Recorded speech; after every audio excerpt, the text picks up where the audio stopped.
사도 바울이 에베소 교인들에게 편지를 써서 보내면서 너희가 신령한 복을 받았다라고 에베소 1장에서 이야기를 합니다. 너희는 신령한 복 받은 사람이야. 그리고 에베소 2장에서는 너희가 구원받았기 때문에 한 번 더 생각해봐. 구원받기 전에 너, 구원받은 후에 네 모습 한번 생각해봐. 그래서 3장은 네가 신령한 복을 받았고 구원받았다면 너 그 하나님의 사랑의 깊이와 넓이와 높이와 깊이를 알아봐. 알라는 겁니다.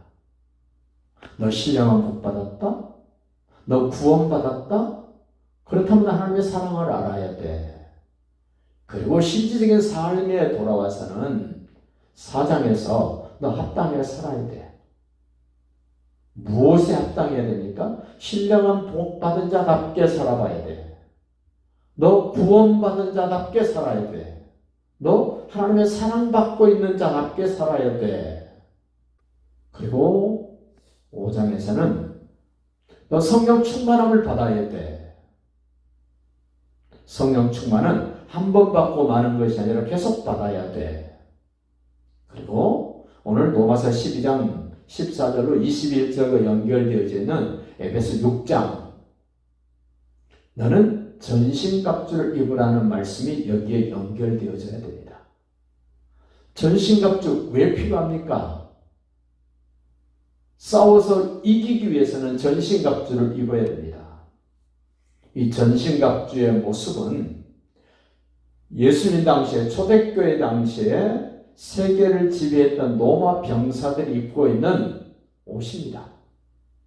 구원의 투구를 쓰고 의의 흉배를 비치고 진리의 허리띠를 띠고 믿음의 방패를 들고 말씀의 검을 들고 복음의 신발을 신고 있는 그 로마 병사의 모습을 그대로 묘사해 놓은 것이 에베소 6장 내용입니다.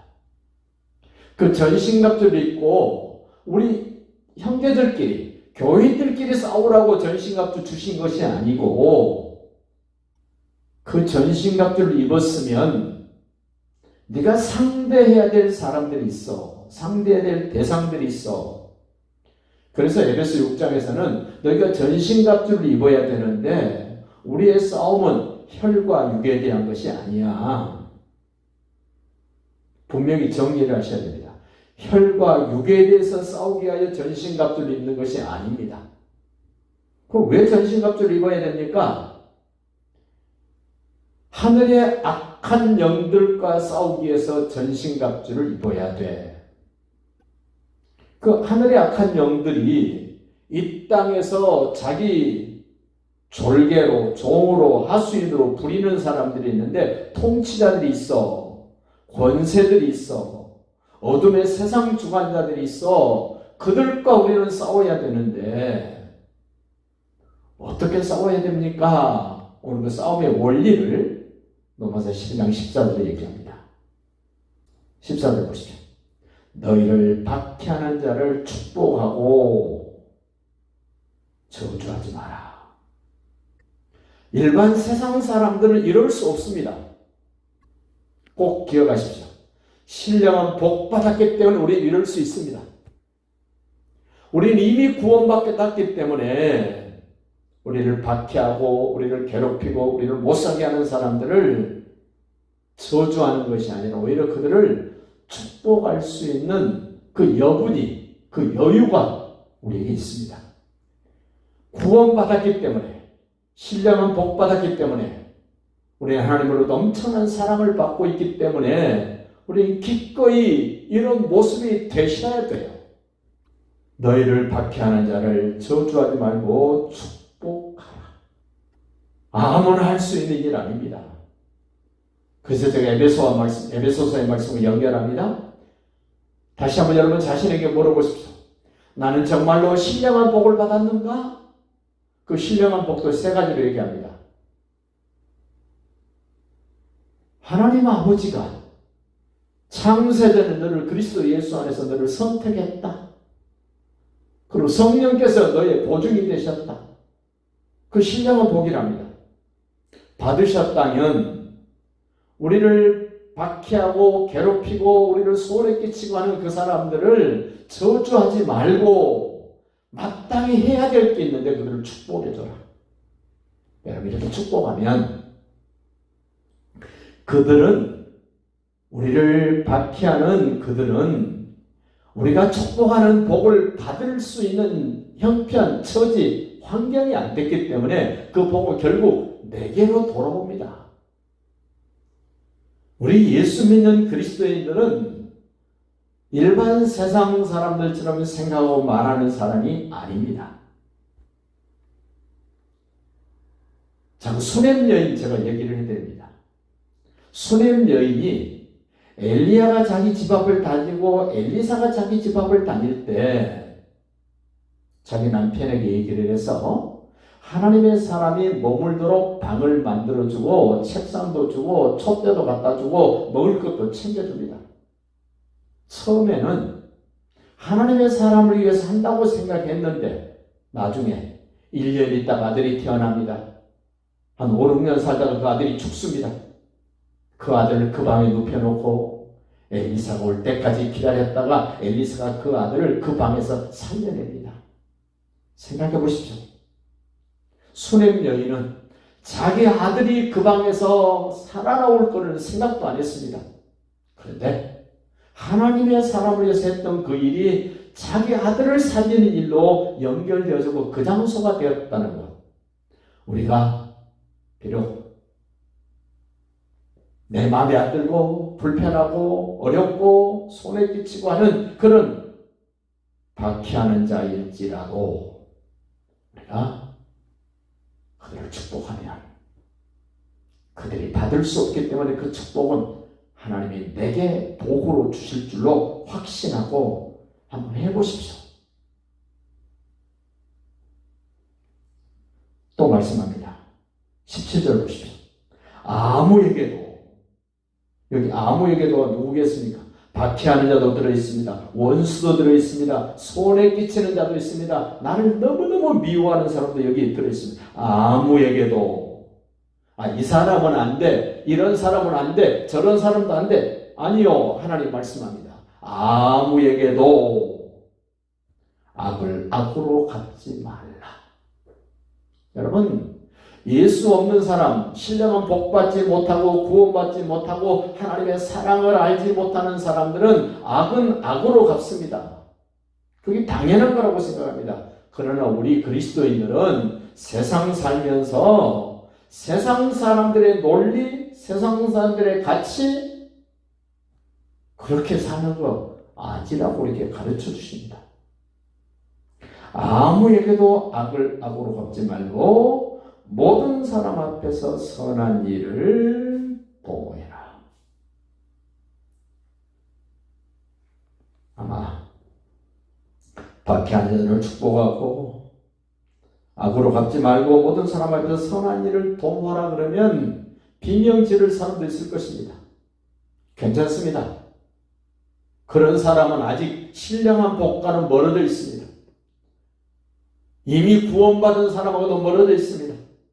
하나님의 엄청난 그 사랑의 깊이와 넓이와 높이와 길이를 아는 사람하고는 상관없는 사람일 수 있습니다. 그러나 저와 여러분이 신령한 복을 받았고 이미 은혜로 구원을 받았고 하나님의 사랑을 공급받고 있다면 할 수 있어야 됩니다. 하셔야 됩니다. 그러면 한 번 더 나갑니다. 18절 보십시오. 할 수 있거든 너희로서는 모든 사람과 더불어 화목하라. 모든 사람과 더불어 하나 되라. 화목해라. 그래야 전도가 됩니다. 그래야 승리의 삶을 삽니다.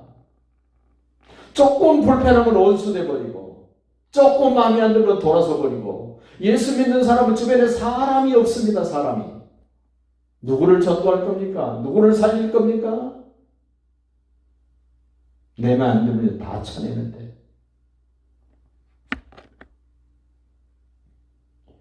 모든 사람과 더불어 화목해야 그 사람에게 예수를 전하게 되고 하나님의 사랑을 전하게 되고 예수 믿는 사람들의 가치관이 뭔지 우선순위가 뭔지 보여줄 수 있는 기회가 올 거 아닙니까? 그러면서 엄청난 말씀을 하세요. 19절 보십시오. 내 사랑하는 자들아, 하나님의 자녀된 사람들아, 예수로 구주를 고백하는 사람들아, 너희가 친히 원수를 갚지 말고 하나님의 진노하심에 맡기라. 이 말씀은요, 신령한 복을 받고 구원받고 하나님의 사랑을 받아보니까 하나님에 대한 신뢰가 있을 때 이건 가능합니다. 하나님에 대한 신뢰가 없으면 이 못합니다. 지금 14절로 21절 말씀 한 구절도 우리가 할 수 없습니다. 하나님이 어떤 분인가를 알면 하나님께 맡길 수 있습니다. 저는 여기서 꼭 이런 말씀 드리고 싶습니다. 여러분이 원수 갚아봐 여러분 수준으로밖에 못 갚습니다. 제가 누구에게 원수 갚으면 제 실력, 제 수준으로밖에 못 갚습니다. 그런데 원수 갚는 것을 하나님께 탁 맡겨드렸더니 하나님의 수준으로 원수를 갚아주십니다. 어느 게 더 대단합니까? 어리석은 사람은 자기 수준으로 자기가 갚습니다. 그러나 지혜가 있는 사람은 내 수준으로 내 원수 갚는 것은 너무 약해. 그러니 원수 갚는데 실력자이신 하나님께 탁 맡기고 편안하게 화목하게 축복하면서 기다리는 겁니다. 19절 하반절 말씀 보십시오. 원수 갚는 것이 내게 있으니, 저는 이 말씀 이렇게 표현해 드리고 싶어요. 원수 갚는 데는 하나님의 선수야. 그 하나님을 신뢰한다면 맡겨보십시오. 내가 갚으리라고 주께서 말씀하셨지 않았느냐? 그렇습니다. 그러면서 더 적극적으로 말합니다. 네 원수가 줄이거든 먹이고 목마르든 마시게 하라. 그리하면 네가 숯불을 그 원수의 머리 위에 쌓아놓는 것이다. 이 주석하는 그 신학자들이 이렇게 표현합니다. 가장 뜨거운 숯불이 우리는 참숯불이죠. 노잼나무 숯 가장 뜨겁다 그럽니다. 그 숯을 원수의 머리에 차곡차곡 쌓아두는 것, 그 뜨거운 불을 차곡차곡 머리에 쌓아두는답니다. 원수가 하나님께 맡기고 원수가 줄이거든 먹이고 목마르든 마시게 하고 이렇게 하면 그 원수 머리에 차곡차곡 쌓아둔답니다. 하나님이 갚으시라고, 하나님이 제대로 하시라고. 그러면서 오늘 두 가지 말씀 꼭 붙잡으십시다. 21절 악에게 지지 말고 선으로 악을 이기라. 사단 악에게 지지 말고 하나님의 이름으로, 예수의 이름으로, 성령의 이름으로 이겨라. 선으로 악을 이기라. 우리의 선으로 이길 수 없습니다. 하나님만이 선입니다. 예수가 선입니다. 성령님의 선입니다. 우리 노력으로, 우리 의지로 이기려고 그러지 마시고 이길 수 있는 우리 성삼위 하나님. 그러면서 15절로 돌아가 보십시오. 즐거워하는 자도 함께 즐거워해라. 여러분 실력입니다. 즐거워하는 사람과 함께 즐거워할 수 있는 것, 실력이 있어야 즐거워할 수 있습니다. 음악 오디션 할 때 그 패널로 나온 사람들, 그 참가자들이 노래 한 소절 한 소절 부를 때마다 그분들의 표정 보십시오.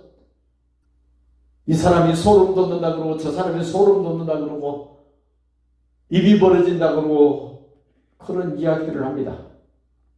그런데 저는 음악에 실력이 없기 때문에 그 사람들 하는 말에 공감이 안 됩니다.